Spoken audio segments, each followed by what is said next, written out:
Hello friends, कैसे हो सब लोग। तो दोस्तों, आज की क्लास में जो हम बुद्धि टॉपिक पढ़ने वाले हैं। और देखिए, बुद्धि टॉपिक से जो है सीटेट की हर बार की एग्जाम में आपको दो क्वेश्चंस देखने को मिलते हैं। तो जो इस टॉपिक का है, बुद्धि टॉपिक का, हम पार्ट 1 आज लेकर के आए हैं और पार्ट 2 इसका अगली वीडियो में मिलने वाला है आपको। ठीक है, तो फ्रेंड्स, वीडियो को लाइक कर दीजिए और चैनल पर नए हो तो चैनल को सब्सक्राइब जरूर कर दीजिए। तो बढ़ते हैं हम टॉपिक पर। देखिए, बुद्धि बुद्धि क्या क्या काम आती है। तो बुद्धि से जो है हम सोच विचार करते हैं, तर्क करते हैं, चिंतन करते हैं, समस्याओं का समाधान करते हैं। तो पहली बात बुद्धि की, कि बुद्धि जो होती है, जो समस्याओं को सुलझाने में मदद करती है। कोई भी समस्या हमारे सामने आए, अभी जैसे आपके सामने सीटेट की समस्या है, तो आप इस बुद्धि के थ्रू ही आप सीटेट की सारी समस्या को सॉल्व करते हैं। जैसे कि सिलेबस है, अच्छा टीचर ढूंढना है, अच्छा कोचिंग ढूंढना है, इसके अलावा जो है आप जो भी चीज़ें जो है याद करते हैं, पढ़ते हैं, वो भी आप बुद्धि के थ्रू ही समझ पाते हैं। ठीक है, बुद्धि से ही व्यक्ति तर्क करता है, एक दूसरे से बातचीत करता है, किस कोई भी लॉजिकल थिंकिंग की बात करता है, थिंकिंग करता है या फिर इमेजिनेशन करता है, तो वो भी किसके द्वारा ही करता है, व्यक्ति बुद्धि के द्वारा करता है। अगर किसी व्यक्ति में, जैसे आपने देखा कोई मंदबुद्धि व्यक्ति है, तो उसका थिंकिंग लेवल कम होता है, इमेजिनेशन लेवल भी कम होता है। लेकिन जिसकी बुद्धि अच्छी होती है, वो जल्दी से थिंकिंग कर पाता है, बहुत अच्छा इमेजिनेशन कर पाता है। ठीक है, बुद्धि जो होती है बहुदिशात्मक होती है, मल्टी डायमेंशनल होती है, मतलब कि एक से ज़्यादा दिशाओं में हम सोच सकते हैं। एक साथ हम दो चीज़ों के बारे में या फिर ज़्यादा चीज़ों के बारे में भी सोच सकते हैं। ठीक है, बुद्धि जो होती है कठिन योग्यताओं का एक सेट होती है, कॉम्प्लेक्स कैपेबिलिटी जो भी होती है, बुद्धि जो होती है। बुद्धि जो होती है वो स्थायी होती है और परिवर्तनशील होती है। देखिए, स्थायी किस तरीके से होती है, हम जो चीज़ें याद कर लेते हैं वो मस्तिष्क में स्थायी तो हो जाती हैं, लेकिन क्या होता है, एक समय के बाद हम उसको, अगर हम रिवाइज नहीं करते उस टॉपिक को, तो हम भूल जाते हैं और फिर हमें दोबारा से याद करना होता है, दोबारा से पढ़ना पड़ता है।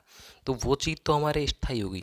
अब परिवर्तनशील कैसे, आपको मान लीजिए आपको वातावरण में चेंजेज आ गया, सर्दी गर्मी, तो आपकी बुद्धि भी उस तरीके से परिवर्तनशील हो जाती है। ठीक है, बुद्धि अनुकूलन एडेप्टेशन स्थापित करने में हेल्प करती है। मान लीजिए सर्दी गर्मी बरसात है, अलग अलग मौसम है, तो अलग अलग मौसम के हिसाब से अलग अलग वातावरण है। या फिर जैसे कोई नॉइज प्रॉब्लम है आपके आसपास, तो आपको क्या करना है, उसी के अनुसार बुद्धि जो है आपको व्यवस्थित करती है, अनुकूलित करती है। ठीक है, बुद्धि जो होती है वो अनुभवों से सीखने में और नई परिस्थितियों में ज्ञान का इस्तेमाल करने की क्षमता है। मतलब कि हमारे पिछले अनुभव क्या है, हमने कोई भी जो है मैथ्स का, जैसे कि 2+2 4 सीखा, तो वो अनुभव हमें क्या करेगा, आगे जो नई परिस्थिति है उसमें काम आएगा। हमने सीटेट के, मान लीजिए आपने सीटेट की तैयारी कर रहे हैं और सीटेट में आपने जो कोई सीडीपी का कोई टॉपिक सीखा या फिर लैंग्वेज का कोई टॉपिक सीखा और वो सीडीपी में काम आता है, तो आपने क्या किया, उसको नई परिस्थिति में लागू कर दिया। एक जगह का सीखा हुआ ज्ञान दूसरी जगह में अपने काम में ले लिया, तो वो किसके थ्रू लगे, आप बुद्धि के थ्रू। ठीक है, बुद्धि जो होती है वस्तुओं, तथ्यों को समझने, उनमें संबंध खोजने और तर्कपूर्ण ज्ञान हासिल करने में मदद करती है। कोई भी चीज़ है, कोई भी टॉपिक है, उसको समझने में, उससे संबंधित जो है सर्च करने में, खोजपूर्ण हासिल करने में भी बुद्धि हमारी सहायता करती है। ठीक है, बुद्धि हमें वंशानुक्रम से मिली जन्मजात शक्ति है। मतलब हमें बुद्धि जो है जन्मजात मिलती है, ये नहीं कि हम बाद में जो बुद्धि को अर्जित कर लेते हैं। हम बाद में जो है नॉलेज, ज्ञान को अर्जित करते हैं।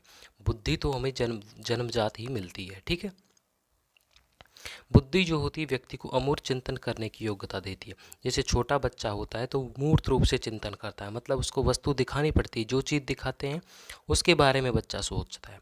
लेकिन जैसे जैसे बड़ा हो जाता है तो अमूर्त चिंतन करने लग जाता है, मतलब कि उसके सामने वो वस्तु नहीं है, फिर भी जो है उसके बारे में वो बता देता है, इमेजिनेशन कर लेता है। जैसे कि अब आपसे कहा जाए कि दहाड़ता है, पूँछ हिलाता है, तो आप क्या समझोगे कि दहाड़ता कौन है, शेर, तो आपके दिमाग में इमेज आ जाएगी। तो ये क्या हुआ, अमूर्त चिंतन। वहीं अगर मैं कहूँ कि भौंकता है और पूँछ है उसकी भी, 4 पैर है, तो आपके दिमाग में क्या आएगा, कुत्ता आ जाएगा। तो ये होती है अमूर्त चिंतन की योग्यता। ठीक है, बुद्धि जो होती है व्यक्ति को पुराने अनुभवों से लाभ उठाने की योग्यता प्रदान करती है। मान लीजिए आपने जो कोई भी पुराना अनुभव है, आपने साइकिल चलाना सीखा, अब आप बाइक चलाना सीखने की कोशिश कर रहे हैं, तो जो साइकिल का ज्ञान है वो आपको बाइक चलाने में हेल्प करता है। तो ये किसके थ्रू हेल्प करेगा? बुद्धि के थ्रू, क्योंकि बुद्धि जो है हमारी, उसने उस पुराने अनुभव, उस पुराने ज्ञान को जो है एकत्रित करके रखा हुआ है, तो आपको नया ज्ञान हासिल करने में योग्यता करेगी, योग्यता प्रदान करेगी। ठीक है, अगला है बुद्धि जो होती है व्यक्ति को वातावरण के साथ प्रभावी ढंग से सामंजस्य करने की क्षमता प्रदान करती है। मतलब कि वातावरण कैसा भी हो, सर्दी का, गर्मी का, मतलब एक तरीके से जो है अनुकूलन स्थापित करने में हेल्प करती है। ठीक है, अब बात करते हैं हम बुद्धि के प्रकार की। देखिए, बुद्धि के प्रकार जो है वो है, एक थोंडाइक व्यक्ति है हमारे, उन थोंडाइक ने जो है बुद्धि के 3 प्रकार बताए हैं। अब कौन कौन से हैं? पहली है मूर्त बुद्धि, दूसरी अमूर्त बुद्धि, और तीसरी होती है यांत्रिक बुद्धि या फिर सामाजिक बुद्धि होती है जो। ठीक है, तो मूर्त बुद्धि क्या होती है? देखिए, मूर्त बुद्धि जिसके बारे में क्या होता है, चीज़ें सामने होती हैं। मूर्त मूर्त कॉन्क्रीट इंटेलिजेंस, जो भी चीज़ हमारे सामने है और उन चीज़ों को देखकर जो हम कार्य करते हैं। अब जो चीज़, जैसे बच्चे को हमने जो है एक पेन दिखाया और उससे कहा कि ये इसके बारे में बताओ ये क्या है, तो बच्चे ने कहा ये पेन है। अब हमने पूछा इसके अंदर क्या क्या है, तो उसने बताया इसके अंदर या तो रिफिल है, इंक है, किससे बना हुआ है, प्लास्टिक से बना हुआ है। तो इस तरीके से जो चिंतन किया जाता है चीज़ों को देख करके, ठीक है, उसे हम कहते हैं मूर्त बुद्धि। इस मूर्त बुद्धि को ही जो है हम गामक या फिर यांत्रिक बुद्धि भी कहते हैं। गामक मतलब कि जो चलने वाली बुद्धि, क्योंकि हम किसी चीज़ को देख करके उसके बारे में बता रहे हैं, और मशीनी मतलब कि मशीनी चीज़ हो गई एक तरीके से, यांत्रिक देख करके बताते हैं। ठीक है, इस बुद्धि का संबंध मशीनों से एवं यंत्रों से होता है। जैसे कि मशीन यंत्रों से कौन होता है, क्योंकि देखकर काम कौन करता है, बिना देखे तो काफ़ी हो जाता है, लेकिन देख करके जो काम करते हैं वो मैकेनिक होता है। मैकेनिक के सामने जब कोई बाइक होगी, वो ख़राब हुई चीज़ है, तो वो उसको देख करके ही सही करेगा कि कहाँ पर खराबी है। इसी तरीके से कारीगर होता है जो मकान बनाता है, वो भी क्या करता है, देख करके काम करता है। ठीक है, तो ये बुद्धि जो होती है मूर्त बुद्धि होती है उनमें। ठीक है, अगली बुद्धि है अमूर्त बुद्धि। देखिए, अमूर्त बुद्धि मतलब कि चीज़ सामने नहीं है, बुद्धि हमें दिखाई नहीं देती, सिर्फ भावनाओं और विचारों से संबंधित होती है। जो बुद्धि भावनाओं और विचारों से संबंधित होती है वो होती है अमूर्त बुद्धि। जैसे कि हम शाब्दिक जो योग्यता है, हम जो बोलते हैं शब्द, वो कैसे हैं, अमूर्त हैं, किसी को शब्द दिख नहीं रही है, हमें सिर्फ ध्वनि सुनाई दे रही है। तो अमूर्त बुद्धि से प्राय शाब्दिक तथा गणितीय संकेतों को समझने व प्रयोग करने की योग्यता से है। लिखने, पढ़ने तथा तार्किक चिंतन में अमूर्त बुद्धि की आवश्यकता होती है। हम जो शब्द बोलते हैं, हम बोलते हैं तो सिर्फ ध्वनि सुनाई देती है, तो हमें दिखाई नहीं देती, तो ये कैसी बुद्धि हो गई, एक तरीके से अमूर्त बुद्धि। गणितीय संकेत जो होते हैं, प्लस का चिन्ह, माइनस का चिन्ह, ये भी क्या है, संकेत जो होते हैं अमूर्त बुद्धि होती है। ठीक है, हम लिखते पढ़ते हैं और लॉजिकल थिंकिंग, जो मैथ्स के क्वेश्चंस जो होते हैं मैथ्स के, उनके जो सॉल्व करते हैं, तो वो भी लॉजिकल थिंकिंग मतलब कि एब्स्ट्रैक्ट इंटेलिजेंस के थ्रू सॉल्व होते हैं। ठीक है, अमूर्त बुद्धि का जो सर्वोच्च रूप होता है गणित या विज्ञान के सूत्रों व समीकरणों में तथा दार्शनिक विचारों में परिलक्षित होता है। मतलब गणित और विज्ञान के जो सूत्र होते हैं उनमें किस बुद्धि का यूज होता है, अमूर्त बुद्धि का उपयोग होता है। जैसे कि अब कवि है, तो कवि की जो लाइन बनाते हैं, कवि अलग अलग कविता बनाते हैं, तो वो अमूर्त बुद्धि, उनके दिमाग से सोच कर भी बनाते हैं अमूर्त बुद्धि से। ठीक है, डॉक्टर होता है, तो डॉक्टर जो होता है वो भी क्या करता है, अमूर्त बुद्धि के थ्रू जो ट्रीटमेंट देता है। उसे थोड़ी पता है कि अंदर क्या हो रहा है इसकी बॉडी में, लेकिन हमें उसे लक्षण बताते हैं, तो लक्षण के थ्रू क्या वो करता है, वो इलाज करता है। ठीक है, चित्रकार पेंटिंग करता है, कलाकार, इसी तरीके से चिंतक और वैज्ञानिक, ये कौन है, अमूर्त बुद्धि के उदाहरण है। वैज्ञानिक कोई भी नई चीज़ बनाता है तो पहले से कोई चीज़ है उसको तो आविष्कार करेगा नहीं, कोई नई चीज़ का आविष्कार करेगा, तो कैसा, अमूर्त, जो कभी उसने नहीं देखी उस चीज़ का आविष्कार करेगा। ठीक है, तो ये अमूर्त बुद्धि के उदाहरण है। अगली बुद्धि है सामाजिक बुद्धि। सामाजिक बुद्धि मतलब कि सोशल इंटेलिजेंस, जो लोग समाज सेवी होते हैं, जो समाज का कार्य करते हैं, समाज में होते हैं कुछ लोग जो कि जैसे कि किसी गरीब लोगों को कपड़े बांटना होता है, भूख उनको भोजन देना होता है, तो सामाजिक बुद्धि में आते हैं। सामाजिक बुद्धि से युक्त व्यक्ति अन्य व्यक्तियों के साथ शीघ्रता व सुगमता से समायोजन कर लेता है, जबकि सामाजिक बुद्धि के अभाव में व्यक्ति को सामाजिक संबंध बनाने में तथा उन्हें बनाए रखने में कठिनाई होती है। अब जो व्यक्ति सामाजिक होता है वो क्या करता है, चाहे कैसा भी माहौल हो, सब में वो अपने आप को एडजस्ट समायोजित कर लेता है। लेकिन जिसमें सामाजिक बुद्धि कम होती है, तो वो या तो थोड़ी सी जैसे शोर से नॉइज हो जाएगी तो उससे इरिटेट हो जाएगा उसे, क्योंकि वो अपने आप को एडजस्ट नहीं कर पा रहा है, क्योंकि उसमें सामाजिक बुद्धि कम है। ठीक है। या फिर जैसे कि आपने देखा होगा कि रिश्तेदार होते हैं तो उनमें आपस में बहुत ज़्यादा झगड़ा हो जाता है। तो जिन लोगों में ऐसा झगड़ा होता है तो उनमें भी क्या होता है, सोशल इंटेलिजेंस कम पाई जाती है। ठीक है। क्योंकि सामाजिक बुद्धि अधिक होगी तो वो सामाजिक संबंध अच्छे तरीके से स्थापित कर पाएंगे। ठीक है। यहाँ पर तो सामाजिक बुद्धि से जो है व्यक्ति में जो है सामाजिक कौशल मतलब कि विकसित करके समाज में व्यवहार कुशल बनाती है। जैसे कि किसी अच्छे लोगों को, जो किसी गरीब लोगों को जो है कपड़े बांटना, भोजन बांटना, किसी को जिसको भोजन उपलब्ध नहीं हो पा रहा है। ठीक है। अब आपने देखा होगा नेता होते हैं, समाज सेवी, व्यवसायी और अध्यापक जो होते हैं, इनमें क्या होती है, सामाजिक बुद्धि है। अध्यापक हो गया, व्यवसायी, व्यवसाय वाला कैसे, आपने देखा होगा दुकान पे जब आप जाते हैं तो वो दुकान वाला आपसे ये नहीं कहता, जैसे आपने एक सामान लिया तो उसके बाद दुकान वाला ये नहीं कहता चलो लो फ्री हो गए। वो पूछता और क्या लोगे, और बताओ, और बताओ, क्योंकि इसमें सामाजिक बुद्धि है, क्योंकि उसे अपनी सामान बेचना है। ठीक है। इसी तरीके से आपने टीचर्स को देखा होगा जो कोचिंग चलाते हैं, वो कहते हैं कि बहुत अच्छी कोचिंग, आपको ये तरीके की फैसिलिटी मिलेगी, ये सारी फैसिलिटी मिलेगी, बहुत आपको इस तरीके से पढ़ाएंगे, आपको नोट्स प्रोवाइड करेंगे, आपको रिवाइज भी कराया जाएगा। लेकिन बाद में पता लगता है कि कोचिंग में ऐसा कुछ नहीं होता, रिवाइज कोई नहीं कराता। ठीक है। तो ये सब क्या है, सामाजिक बुद्धि है। नेता भी आपसे बड़ी बड़ी बातें करता है कि आपको वो लगवा देंगे, आपके सड़क बनवा देंगे, बहुत अच्छी आपको पानी की व्यवस्था करवा देंगे, लेकिन जब बाद में पता लगता है तो कुछ भी नहीं कर पाता है। ठीक है। तो इनमें क्या होती है, सामाजिक बुद्धि होती है। ठीक है। अब बात करते हैं हम इम्पोर्टेंट पॉइंट्स जो है इनकी, कि बुद्धि का मापन करने के लिए सर्वप्रथम बिने तथा साइमन ने 1905 में एक परीक्षण विकसित किया। जो अल्फ्रेड बिने हैं और जो थियोडोर साइमन है, इन दोनों वैज्ञानिकों ने 1905 में बुद्धि का परीक्षण विकसित किया है। ठीक है।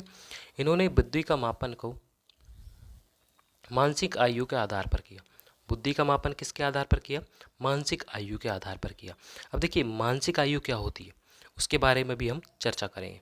देखिए मानसिक आयु में एक छोटा सा बता दूं आपको कि मानसिक आयु जो होती है, मान लीजिए एक 5वीं क्लास का बालक है। ठीक है। अब 5वीं क्लास का बालक है और हमने उसे 6ठी या 7वीं क्लास का क्वेश्चन सॉल्व करने के लिए दे दिया, तो उसने 6ठी या 7वीं क्लास का क्वेश्चन जो है सॉल्व कर दिया, तो उसकी मानसिक आयु कितनी हो जाएगी, जो 6ठी या 7वीं क्लास के क्वेश्चन सॉल्व किए हैं तो उसकी मानसिक आयु 1 साल आगे फिर 2 साल आगे हो जाएगी, जो उसकी वास्तविक आयु है। 5वीं क्लास में पढ़ता है, उसकी आयु मान लीजिए 10 साल की है, तो 6ठी और 7वीं के क्वेश्चन को सॉल्व कर रहा है तो उसकी मानसिक आयु कितनी हो जाएगी, 11 या फिर 12 हो जाएगी। ठीक है। तो वो होती है, तो उस मानसिक आयु के आधार पर बुद्धि का मापन किया किसने, अल्फ्रेड बिने और थियोडोर साइमन ने। 1916 में टर्मन के द्वारा बुद्धि लब्धि सूत्र को संशोधित किया। जो अल्फ्रेड बिने और जो थियोडोर साइमन है, उन्होंने एक सूत्र दिया, उस सूत्र को जो है टर्मन ने संशोधित कर दिया 1916 में। और बुद्धि लब्धि का जो सूत्र दिया वो दिया IQ बराबर मेंटल एज, मानसिक आयु बटे अपॉन वास्तविक आयु क्रोनोलॉजिकल इमेज इनटू 100। अगर किसी का IQ लेवल ज्ञात करना है कि उसकी IQ कितना है, एवरेज है या फिर प्रतिभाशाली है या फिर मंद बुद्धि है, तो उसकी मानसिक आयु पता करो और वास्तविक आयु पता करो, दोनों को डिवाइड करके 100 से मल्टीप्लाई कर दो तो उसका IQ लेवल पता लग जाएगा। ठीक है। अब देखिए यहाँ पर वास्तविक आयु और मानसिक आयु दोनों में डिफरेंस क्या क्या होता है। देखिए वास्तविक आयु और मानसिक आयु की बात करते हैं तो वास्तविक आयु होती है जो क्रोनोलॉजिकल एज होती है।